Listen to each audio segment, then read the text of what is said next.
just because my body could do it didn't mean I should be doing it. What you learn and acquire is like the biggest thing that we can do in this life.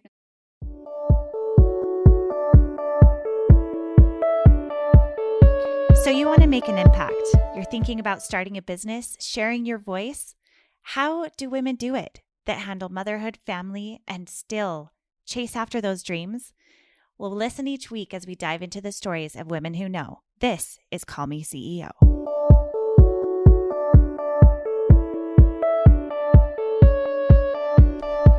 Sometimes business comes out of nowhere. Sometimes it's a hobby that turns into something you never imagined happening, and that is for sure the case with my next guest, Beca Miller, who is the creator and owner of Munchkin LLC, which started with just an idea of how to keep her oldest occupied before starting kindergarten. She then turned these pre-K learning packs and printable notebooks into a membership, and in 11 months scaled her business to making $1 million. And she won't say that for herself, but I did get permission from her to share that with you today. Her story is miraculous, but what is even more incredible is that she is juggling 5 children with her husband in medical school and somehow keeping it all together. What I love also is that she's really honest and straightforward about getting help, getting therapy assistance, and also being really honest and authentic. I know you're going to love this one, so let's get started. Welcome back, everyone, to Call Me CEO. I am your host, Camille Walker, and today we have a dear friend, Beca Miller, who is the owner, operator, creator, and founder of Munchkin LLC, soon to be.com, maybe by the time you hear this. And I am so excited to have Beca on the show today because she had a vision for creating early literacy for children with reading and writing and created products that people could not get enough of. So Beca, thank you so much for being here today. Hi, thanks for having me. Tell us a little bit about you. Where do you live? How many kids do you have? And then how you started your business. Okay, I am in Middleton, Idaho. I actually grew up in Southern California and have 5 kids. My oldest is 8 and my youngest is 3. So they're all just squeezed in there 5 years. Wow, I didn't know that. That's amazing. So I have 4 boys and 1 girl, and she's right in the middle of all the boys. So it's fun, but definitely a lot.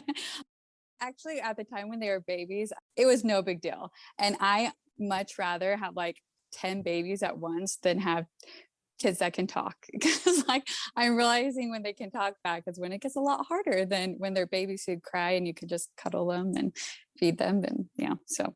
Oh, my friend, I hear you. And then they become teenagers and they really talk back and they're smart. That's what I'm going through right now. It's quite the challenge. Yes. Tell us about how you started Munchkin and where the idea came from. So I used to be a teacher. I was a first grade teacher in Utah, and we lived in Utah for like 10 years. And I quit after I had my first baby to stay home. And I realized I was missing I missed the teaching, but I also missed the affirmations. Like people would always tell me, oh, what a good job I did. You know, I got teacher of the year my first year. Like I'm an overachiever type person. And now I know I'm like an Enneagram number 3, and that makes a whole lot of sense. But it's like, I didn't know I was missing that part. So I would make baby products and then sell them. And then when I get a review, I'm like, wow, that's awesome. Like, because there's nobody congratulating you or telling you how awesome you're doing at being a mom. And so I realized like I was really missing that part. And so a lot of times people were like, oh, do you like to sew? And I'm like, well, no, I don't know that it's like my favorite thing in the world, because I would sew things, but I was like, I don't know, I like doing it. And so I started like that, dabbling into like handmade things and sewing things. And then I had a friend reach out to me in my neighborhood who her sister worked for Jane.com. And so she's like, you should sell on Jane. And so you had to have an Etsy shop. So that's where I like opened an Etsy shop. And so at the time I was selling these rattle blocks that were really so cute, but they're like so time consuming. And to make, it's like I'm making $1 an hour on them basically with how much time you actually spend to make them. And so I would make like a bunch and then they sell out right away. And then, so it'd take me a whole nother month to make some, sell it right away. And then Jane and I saw like a paper type product. And for whatever reason in my head, I thought you had to sell like handmade sewn stuff on Jane. I don't know where that idea came from, but. And those of you who are listening and you're like, what the heck is Jane? Jane.com is a place where others submit, or at the time you didn't have to send in the things, but you could sell product, whether it was digital or physical. Some were homemade, some were not. And they send it to the masses. So you don't have to host on your own .com. Jane hosts a bunch of retailers or merchants. You just had a lot of eyeballs on it, but it also had to be somewhat at like a special pricing. Would you say that that's a good description? Yeah. And they take commission, which is totally, I think, okay, because they're doing all the marketing. So anyway, so I did that. And then I was like, oh, I didn't know you could sell other things. So cause I just did that on and off for like, I don't know, I guess 5 years. So fast forward to when I was about to have my last, so my oldest was 5, just turned 5. And I was like a couple weeks away from having my last baby. And then just for whatever reason was like, I'm going to make a busy book. And my oldest was, going to go to kindergarten the next year. So I was like already making one for him. And then once I saw I could sell that on Jane, I'm like, well, I'm just going to try this out. And so then those like really did well. And then even with like the leftover coils, like that you would have after making a busy book, I like came up with a product. And in my head, I was telling myself, nobody is going to like this. Why would you do this? But by 8:00 in the morning, I had sold out. Wow. How many units was that? That was 200. So at the time, 200 was insane because I actually didn't have that product made. It was just like, I took a picture of like an idea basically and said what it was. And I hadn't even made one, didn't know how I was going to do it. And like, I was just, weeks away from having my last baby. I even think it was a week, like the week up. Yeah. Because I ended up having like neighbor ladies came over and everyone like stayed up late. And then I even have pictures of me in the hospital, like clipping the ends of the flashcard after I had my baby, because he had, with all my babies, I was strep B positive. So we always had to stay the like 48 hours. And I'm like, well, if you're not going to let me leave, I need to work in here. And so like, cause there was only one part of the flashcards that I could do and I couldn't hire, like nobody else knew how to do that part yet. And so it was just really funny, but consider that the like real start of it, I guess. Only 3 years. Okay. Yeah. And then it wasn't really so that whole year was just kind of like chaos because at that same time, my husband was graduating pharmacy school. And that's why we moved to Boise, is because that's where he got a job and everything. And I mean, like I had just newborn baby and kind of like only deals on Jane at this point. It was just when I could, I would. And then at that point, I asked my mom if she wanted to help because I'm like, oh, look, when we post things, they sell, but I didn't have time to like continuously do it at that moment. And then fast forward to like December of that year. And so we moved in the summer. And then by December, I was like, okay, I think like we can make this like an official business. And because I was going to have my mom do it. So we needed to have like a separate bank account versus my personal one. And so we made it official in like December 2018 is when it was like I became Munchkin Lane officially. And then in that summer, I found Allison J. Prince, her course. And that's where I was telling my mom, I'm like, I think we need to do this. And she's like, I don't think we're there yet. It was like the biggest blessing of my life because I have a coach telling me what to do, even though if I'm nervous and not sure about it, if somebody tells me to do it and I say, okay, like I'm going to do it. And so it was really good having her as a coach and huge blessings along the way. Like if I wouldn't have moved to Boise, then if I wouldn't have done this and like all these things wouldn't have happened, it all lined up. Okay, we just went from 200 sales to 70,000 printer. Like give me some steps in between. Like what kind of sales were you seeing at this point? Did you buy that printer with your own business funds? Give us a little bit of that in between. Like I haven't even got to the starting point. So that's where I'm like kind of skipping around. But okay. So in the middle, I said I was still only on Jane. I joined Allison's course July 2019. She's talking about Allison Prince. For those of you who are listening, and if you have any product, you need to listen to Allison Prince. She has an amazing podcast. She also has an incredible course that she helps you learn how to sell things online, unlike any other. Okay, continue.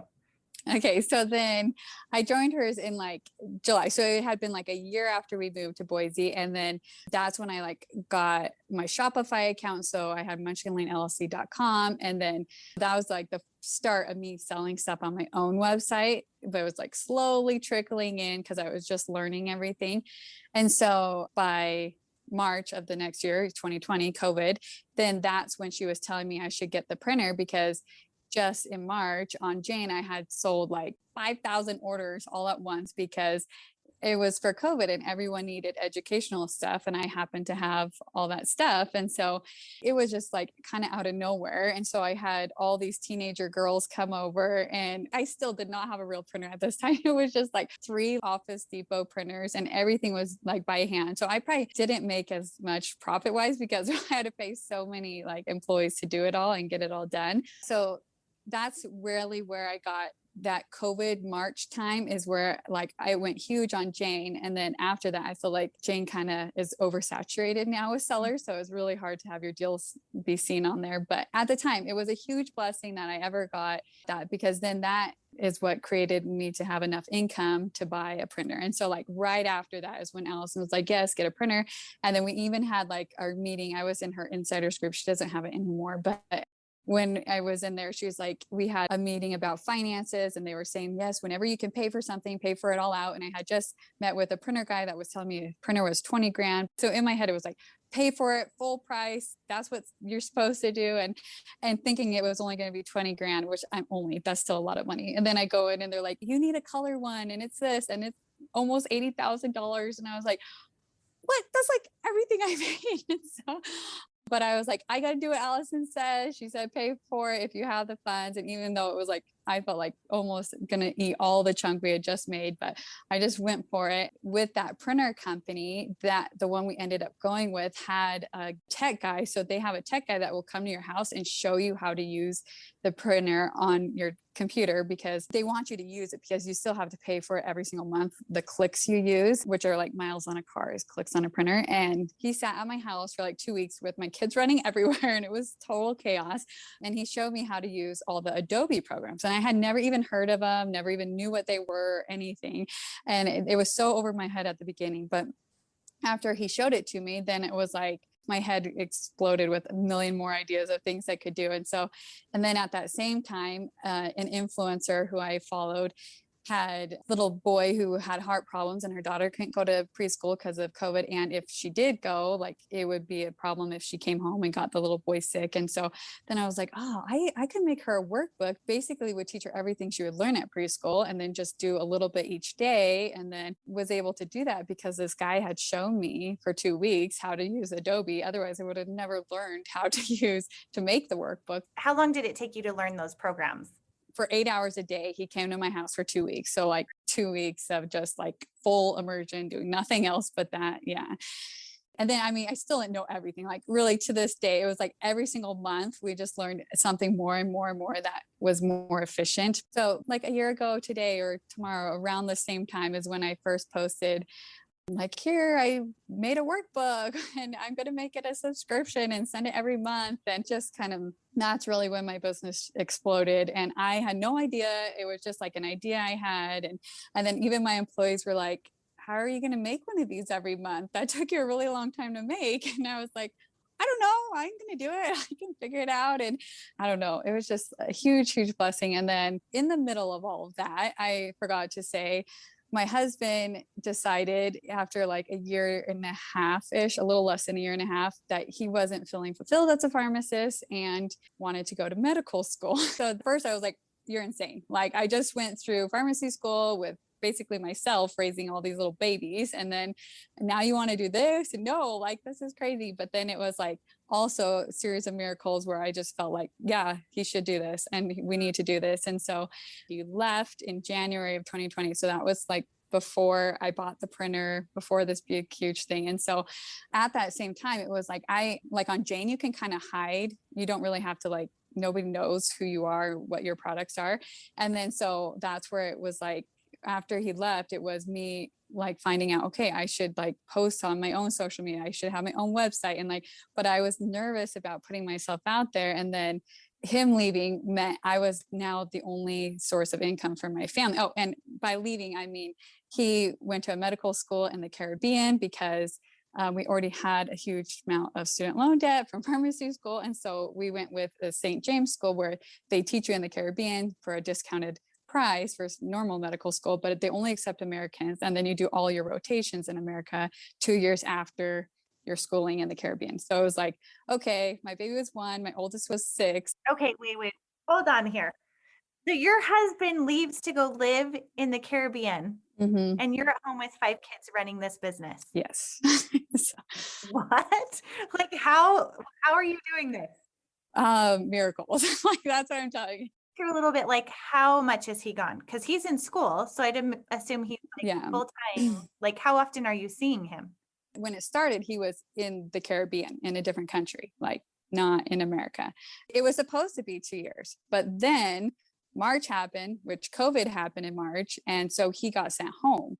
I don't know if it was a miracle. Like at the time, it was chaos. It's like you never hear of online medical school, but he literally has been in online medical school since last March because this semester they were supposed to send him back, but they had a volcano on the island. So he's still here. After this semester, he will start his rotation. So he will never end up going back to the Caribbean. And yeah, so it's been crazy. Yeah, when he came back, then he had to study from home, which like medical school is really hard. And 5 screaming kids is really hard. And having a printer, like my printer was 10 feet long and like a production printer, and it was in our house. And I would have ladies come in our house, and it was just crazy. And my like 2-year-old little boy would go and push the button to shut the printer off, and it would like jam everything up. It was like so chaotic. And then this time last year, and so this August is when I did the workbook. So they started picking up and people started loving those, which then and at that same time, I was thinking about getting another printer. I happened to have some ladies come over to help work that hadn't had come before. And I had sworn I would never take my business out of my house because I thought I was being a good mom by staying home with my kids and being, but I wasn't really being there with my kids is what I was learning. And so I just like was overhearing them talk about it. And then the next day I contact that lady, and then sure enough, the building, the day she was moving out, I was able to then sign the contract and get a lease. And it happens to be a mile from my house and the perfect size to have, and now I end up having 3 commercial printers running. And so I would have never been able to expand this big into my house. And it's been a huge miracle. I mean, everything was miracles and blessings, but like I've also learned from a mom standpoint that be like, okay, I'm going to have to put my kids in daycare because this is just too much. I couldn't watch them from turning off the printer while designing on my computer and not stop them from eating my entire pantry and, things like that. And so I put them in daycare, and that was super, super hard. And I just felt bad all the time about it. When did you put them in daycare? Like how long ago? I was about the same time. So they've been in a year now. Okay. And why do you think you felt so guilty? Talk me through that a little bit. I just had like definitely a mindset of you're the mom, you raise your kids, like you figure it out. And my mom would work nights and my dad worked days. So like when my dad got home, my mom would go to work, and like they never saw each other. They wanted to make sure at least one of them was home watching the kids all the time. And so I felt like, okay, that's what you're supposed to do, only the parents. And then I had friends that would be like, I don't know why you would have kids if you're just going to put them in daycare. And like, so like all those thoughts, because at the time I was a stay-at-home mom. They were just saying it about somebody else, but I was like remembering all this stuff. And so mostly just me and my thoughts thinking I was a bad mom for putting them in daycare. And then finally I had this therapist be like, okay, are you providing like food and a roof over their head? And you're the only one in your family that's able to provide that. And that already considers you a good mom. Like, so you don't even need to even question if you're a good mom or not, because you are doing that. And then we talk about how they were at home. I wasn't even giving them half my attention. And most of the attention I was giving them was go away, or can you just wait a minute? Because I have to finish this. And all they knew was just a minute, or go away, or go watch this show. And they were watching so much TV, trying to take TV away, but then my house was a disaster. And so it was just like this nonstop chaos. But since they've been in daycare, it's so much better. Whereas when I was parenting, we would never have lunch at the same time. Like it was just whenever mom remembered to feed the kids, that's when we ate. And yeah, because a lot of times it's so busy that you're like, oh, it's 2:00 and no one's eaten. Yeah. Yeah. And so now it's like they eat the same time every day and they have scheduled activities. They play with other friends. It's like a really, really good daycare.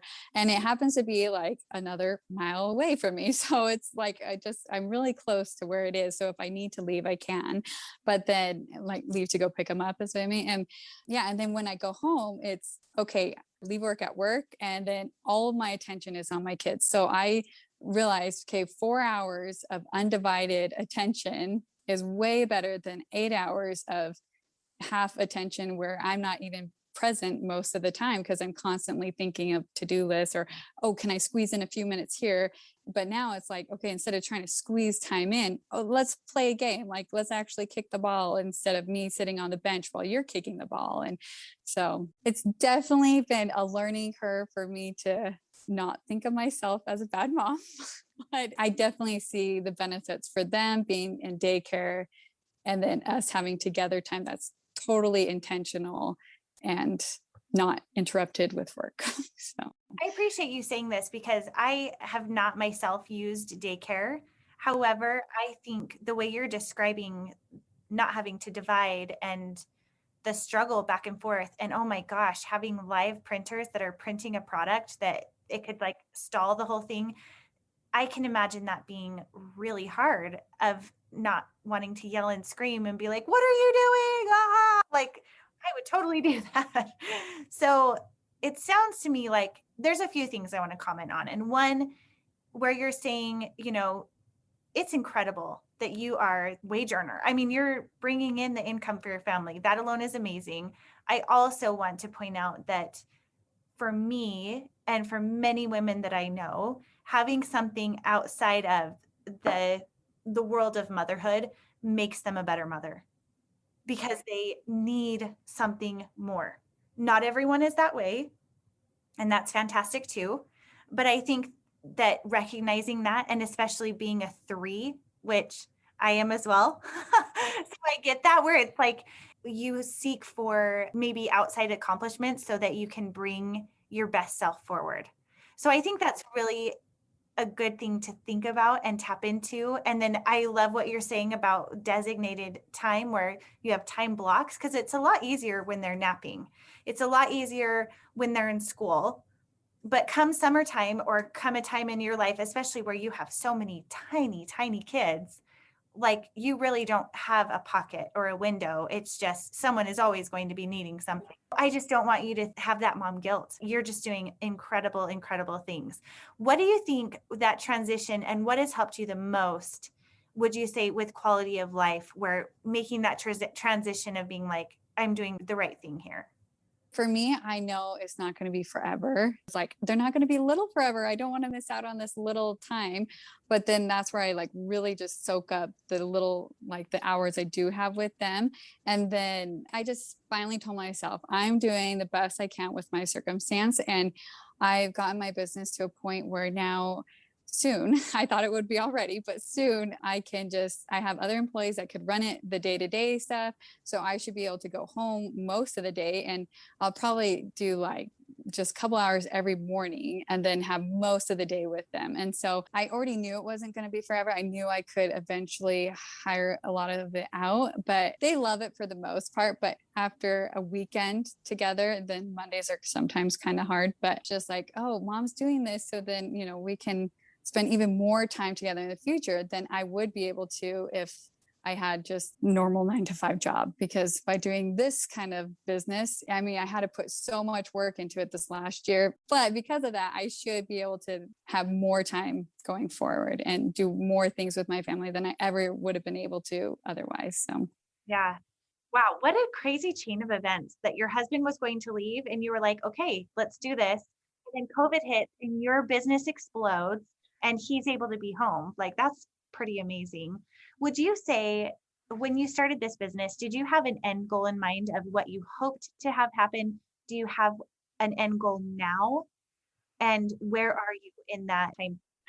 At first it was, oh, just like, let's try and pay off some of my husband's student loan debt. Like I grew up never having debt. I paid for all my, or mostly got scholarships and never had any kind of debt. I bought cars without debt, all that kind of stuff. And so having that huge student loan debt was hard for me, and not for him, but for me it was. And so it was more like, let's pay that off. Then once he left, it was, okay, I need to make enough for us to survive. It like had to be the full income. And then now it's definitely want to pay. So I've been able to make enough now to pay every month, but then also pay his medical student loans. We haven't had to take out loans for that, which is, I mean, not loans, I guess his medical tuition, because we haven't had to take out loans. So that's a huge blessing. And then, so we just now have his pharmacy student loan still, which that will be fun to pay that off. I barely just got into knowing who Russell Brunson is. And I just feel like that's the direction I need to take. I don't know why. It was like my workbooks were about to finish. So I did workbooks for a year to where it follows a traditional school year. And so then I did 12 workbooks, which took me 90 hours for one. And I did 4 a month and for an entire year. So it literally soaked up all of my time this entire last year. I did nothing else besides that. And then I was like, oh my goodness, I'm about to be done. I can literally like stop and just go home and be a mom to my kids and have somebody else run it. And then we would be fine financially. But then it was like, I was listening to a podcast and I just felt like this overwhelming feeling like you're just starting, like you're not done. And so it was more of like, I feel like now I need to share more of the things we went through this whole last year to help other families that are going through a lot of things. Like we have lots of mental health in our family and lots of therapy I've gone through. And I feel like I've done parent-child interaction therapy, which is so amazing. I feel like everyone should do that. And feel like I just now need to kind of be more of a positive influence in the world, which to me, I was like, what? I'm not doing that. But it's like, now I just feel like that's what I'm being called to do. And so I'm going to try. And so this last month was trying to like delegate things and figure out how other people are going to run the day-to-day business of Munchkin Lane. And then how I can jump into being more of myself on social media, which I'm nervous about, but I'm definitely feeling the call to do that. So that's where I'm headed next. Talk to me a little bit about parent-child interaction therapy. What is that? It is the best therapy in the world. It's where you go and you play and the therapist is behind a mirror, but you can't see her and she can see you, and you have an earpiece and she just feeds you lines. And before you do that, you have a few meetings like just with the therapist and the parent, and she goes over what PCIT is, and that's parent-child interaction therapy, and just as parenting in a positive way. And you're just trying to fill up your kid's cup as much as possible. And then that way, when it's time for them to listen, they will listen. And so it's like a whole new way of parenting. I mean, it's not even like that new and absurd. It's like makes so much sense. But I'm like, how come like not every person in the world has like been taught this? Because it just seems so like, yes, everyone should know this and do this, but it's really hard to break habits. So that's why they then have you play with your kids. So that way you can just work on the new ways of phrasing things. So for example, it's like a lot of times we'll say like, oh, do you know what color that block is? But a lot of times when you ask questions, that's putting a lot of pressure on your kids to make sure they get the right answer, especially if they're like me. Like I always wanted to make sure I was doing the right thing and the right answer. And so instead of asking questions, you would just say statements like, this block is blue.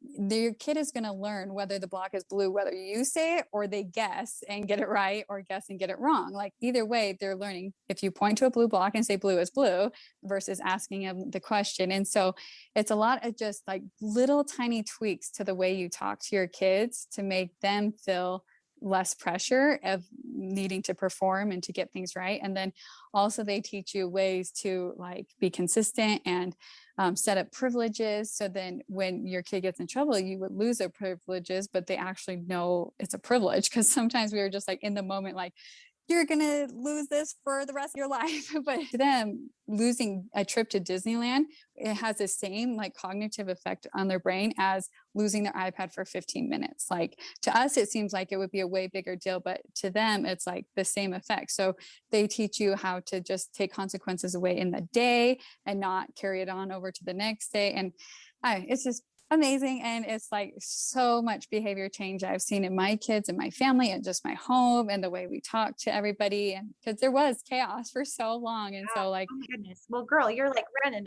a major business and a family and wow. So I'm curious, tell me power statements that you have used in your family that has changed everything. Like where you said doing small consequences throughout the day. Like, is there something like a coined phrase that you're like, oh, I always say this now, where before I might have just, gone to an extreme? Are there examples of that you could share?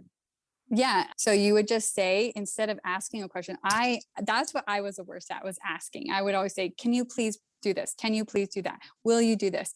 But instead of asking, you're telling, because they said, if your child then says no, you should respect their no. Otherwise, when you tell your kid no, they're not going to listen. And so you want your kid to know that no means no. And whether it's like they're about to run a street and you say no, then they stop. But if they're going to tell you no and you're not going to listen, then it confuses them what the meaning of no really is.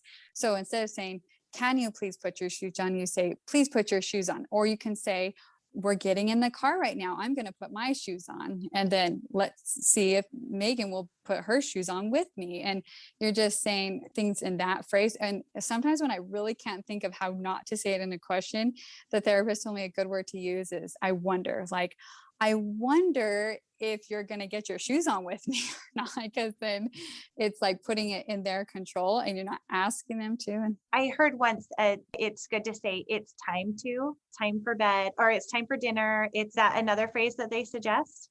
yeah, anything without a question is ideal. And so for me, the biggest thing was getting rid of questions. And then saying something like that is considered a command. And so you want to limit your commands for however many things you tell them, which like affirmation type things like, oh, look how good you're playing with your siblings, or you're sitting so kindly while we wait for this. And so you're always trying to fill their bucket with like 8 of those phrases for every one command you give. And so that was also a thing I struggled with, because I'm a quieter parent, like, and so when things are going chaotic, I can just tune everything out and just let it be wild and crazy, and I can still focus on my work. And that wasn't good, because I should still, like, in the moments, even if they're not being well, say they're all playing good and they're doing puzzles and they're being good, I need to start talking more and saying like, you're being so nice sharing with your brother right now, or I like how you helped your brother finish the puzzle, instead of seeing it and not saying it. And so that's been a huge shift for me as well in that therapy. And so I appreciate you sharing that. I've done a couple of the play-led therapy with my son, and I remember they said a lot of it is about observation and talking about what you see, and not like yes. challenging them, but more just like creating a conversation, where a lot of times can be one-sided because kids are like, okay, like they don't really want to talk about it, but you're meant to talk about it and discuss it in a positive way. So that's really interesting. Okay. So you have obviously done a lot of work on yourself, on parenting, on your business. What is your secret? How are you doing all of these things? Before I was not surviving. Now I'm delegating. I hired I want to say it's kind of like a life coach. I'm not sure if you heard of Brendan Burchard, but I don't work with him directly, but he has a coach right under him that I work one-on-one with, and I have a weekly meeting. And at first, I mean, it was insanely expensive, but then I was like, the only thing we take with us is my brain, my body. Like, and I always heard like, my brain is your biggest asset if you're running a business type thing. And then I'm like, and in life, what you learn and acquire is like the biggest thing that we can do in this life. And so that's where I was like, it's the biggest investment I've ever made on anything. And it seems silly because like I didn't grow up with going to therapy or things like that. And so I was so nervous. But then after like the very first call, I'm like, I am so glad I did this. Like every single week, it's just, she walks me through my mindset and just shifts in my mindset and how I can think different. And when you think different, you act different and be different. And there's so many things too that are like related to my childhood that I didn't even realize like were holding me back today, and things that I'm like, oh my goodness, everyone should go through like that therapy and lots of other therapies. And so I'm like a huge supporter of therapy. I did personal therapy and child therapy and like one with my husband, and we've just tried lots of different things. And so I say, work on yourself. Most you can do for yourself the better you will do in business and life and parenting and everything. And even Brenda Burchard has so much free content too about like how the brain functions. I would sleep only like 4 hours and then stay awake for 36 hours and sleep 4 hours. And I was like, just because my body could do it didn't mean I should be doing it. And so that's where it was like this personal coach was just like, stop, like you will feel better about yourself. You need 8 hours of sleep every night. And it seems so hard because I'm like, how am I going to get this done? And a lot of the things they teach are like, your brain tricks you to think you're not going to be able to do everything you did, but you actually can do more because your brain's functioning properly and better. And so like, I guess my secret is personal development. Personal development and delegating, not having to do it all. Yes. Yeah. Yeah. I agree with that. Any tips on how to find good help? Like for business or moms or for business? Ask friends. Like if you like people on social media, like I've just made so many new friends just through DMs. I'm like, oh, I love your business. And then we would just start chatting about business stuff. And then like I found somebody who could do my Etsy SEO. And so like even that one little thing with that friend was a huge help. And then I chat and this girl had another ads person and that was a huge help. And so it's like the more people you talk to, the more you find out what other people are doing and try a different thing and just talk and have friends. I agree with that 100%. Some of my best like help I've brought onto my team has been with referrals. Like I have found some on my own, but it cuts out so much guesswork of finding someone that will work well with you and your team when you find someone that is really proficient at something and you bring them in to help you with that piece. So that is so helpful. Well, this has been amazing. We have covered so much ground. I appreciate you just weaving in and out with me and taking it through what an amazing business you've built here. And I cannot wait to see what you do next. And I would be happy to share your messages on my social channels as well as you grow and want to share more about that parenting piece. Well, thank you. I also learned too through therapy that I thought I had to go back to school and become a counselor to share anything. And then it was a quote, I can't remember who said it, but something like, your experiences are what qualifies you. So like in life, I've been through so many things that are relatable to other people. So that qualifies me to then teach others what I've learned or how I got through things because I've actually been through it. So it's not like you need official schooling to give yourself permission to share. And another thing too, is that when you're turning around and coaching someone, typically what they're looking for is someone that's just steps ahead of where they are. You know, it's not that you have to be 200 steps ahead. It could be 20, and it's just turning around and saying, hey, I've been there. Let me help you. And that is if your heart's in it, that'll shine through. And I can really tell that it is. And wow, I'm so glad we had this conversation. Thank you so much for coming on the show today. No problem. Thanks for having me. It's been fun. You're welcome. Well, stay tuned because you will have another episode coming up next week. And I cannot wait for our audience to connect with you. Can you please tell them where to find you online and where to find your packages and your memberships and all of your wonderful resources? Yes. Okay. So currently right now, everything is Munchkin Lane LLC. So whether it's on Instagram, Facebook, or website, it's just www.munchkinlane.llc. Thank you so much. No problem. Thanks. You too.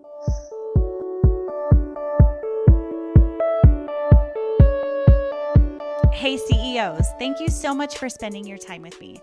If you found this episode inspiring or helpful, please let me know in a comment and a 5-star review. You could have the chance of being a featured review on an upcoming episode. Continue the conversation on Instagram at Call Me CEO Podcast. And remember, you are the boss.